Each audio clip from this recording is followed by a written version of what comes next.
दशा का जिनमें संविदा का विनिर्दिष्ट पालन प्रवृत्ति नहीं है, विवरण दीजिए और स्पष्ट कीजिए। वे संविदा जिनका विनिर्दिष्ट अनुपालन हो सकता है निम्न है। जहाँ क्षति के निर्धारण का उचित मानदंड हो।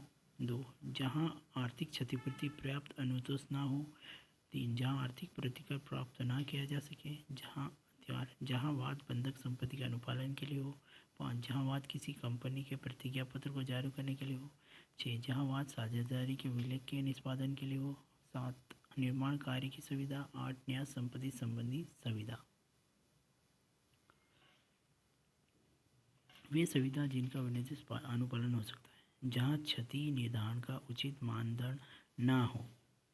धारा 10 में दिए गए प्रावधान के अनुसार संविदा की शर्तों, विषय वस्तु या पक्षकार के संबंध में विधिक क्षति के निश्चितता नहीं पहुंचा जा सकता वो हो, वहाँ उस प्रकार की संविदा का विनिर्दिष्ट अनुपालन हो सकता है। ठीक है, निश्चितता पर नहीं पहुंचा जा सकता है, उसका पालन हो जाएगा।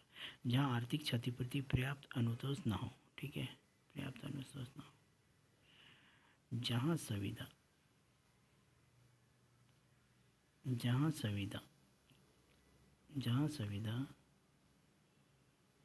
संविदा की विषय वस्तु ऐसी विशिष्ट प्रकृति की हो या विशिष्ट मूल्य की हो, जहाँ विधिक नियमों के अनुसार उसके लिए प्रतिकर पर्याप्त ना हो, तो वहाँ प्रकार की सुविधा विशिष्ट अनुपालन कराया जा सकता है। ठीक है।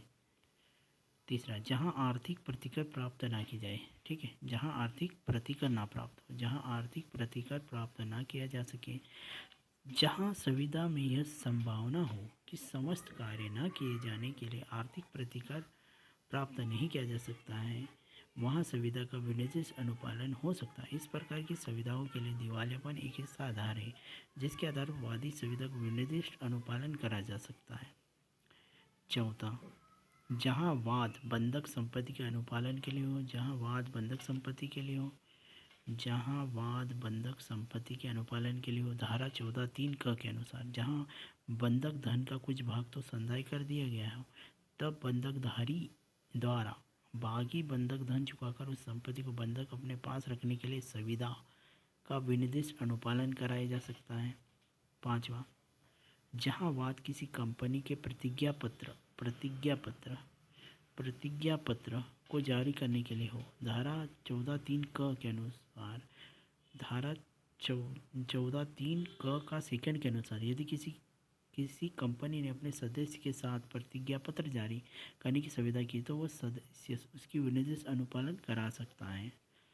छठा, जहाँ वाद साझेदारी के विलेख के निष्पादन के लिए हो। 14(3) ख के अनुसार जहाँ मौखिक रूप से साझेदारी विलेख के बदले के लिए वाद लाया जाता है, फर्म के हिस्से को बेचने की सुविधा के लिए वाद लाया जाता है, तो उसका विनिर्दिष्ट अनुपालन कराया जा सकता है।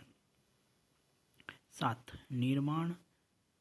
निर्माण कार्य की सुविधा। धारा 14(3) ग के अनुसार जहाँ सुविधा किसी भवन के निर्माण कार्य से संबंधित हो, वहाँ उसका विनिर्दिष्ट अनुपालन कराया जा सकता है। 8, न्यास संपत्ति संबंधी सुविधा। यदि कोई व्यक्ति ऐसी न्यासी की सुविधा करता जो ट्रस्ट संपत्ति के संबंध में अपने अधिकृत अधिकारी के अंतर्गत न्यासी का कार्य कर रहा है, तो उस सुविधा का विनिर्दिष्ट अनुपालन कराया जा सकता है।